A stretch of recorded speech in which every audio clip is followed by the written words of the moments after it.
C'est en quelque sorte l'histoire de l'homme. C'est la passion et la transmission d'un savoir-faire. Le patrimoine, c'est une passion, mais c'est aussi un vrai business. Dans l'atelier des frères Jadoul, on restaure des châssis, des portes, des pièces en bois qui font partie de l'histoire. On pourrait, tous les 50 ans, tous les 100 ans, restaurer un objet et le faire perdurer pour que la génération d'après puisse en lire l'histoire et comprendre. Mais techniquement, il est bien plus facile aujourd'hui de faire durer ces morceaux d'histoire. Baudouin et Fabian n'hésitent pas à utiliser les outils actuels avec leurs connaissances ancestrales.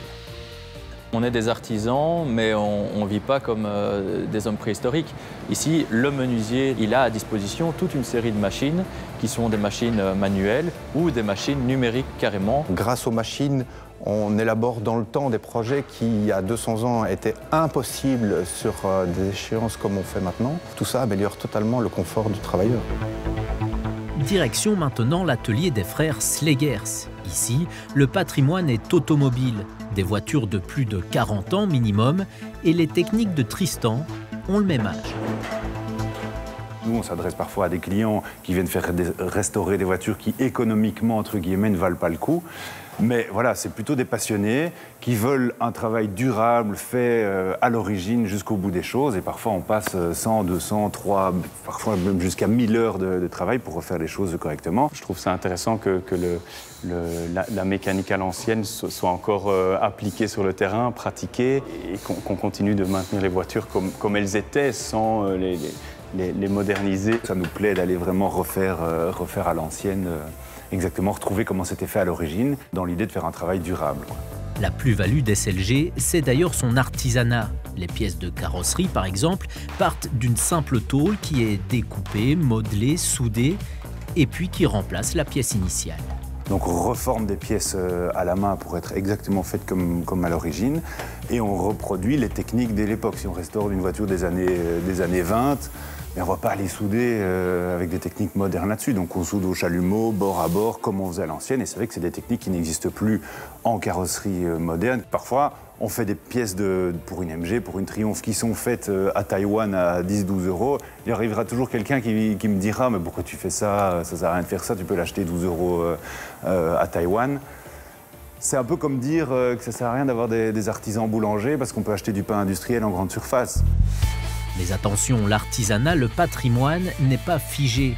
Le passé est respecté et grâce au savoir présent, l'artisan lui assure un meilleur futur. On remet des châssis totalement modernes avec tout le confort qu'on essaye de demander pour un bâtiment à l'heure actuelle, pour l'isolation, pour l'étanchéité, pour la fermeture, la sécurité.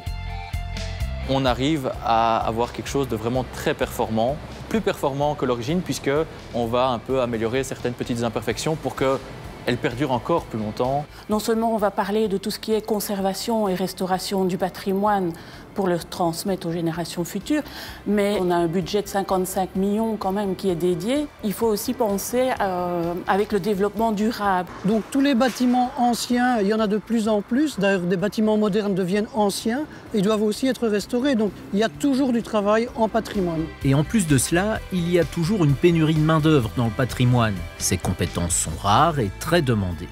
Il y a une recherche constante parce que un artisan qui arrive au niveau patrimoine, il a déjà quelques années derrière lui et d'année en année, ces artisans s'en vont aussi, arrêtent de travailler.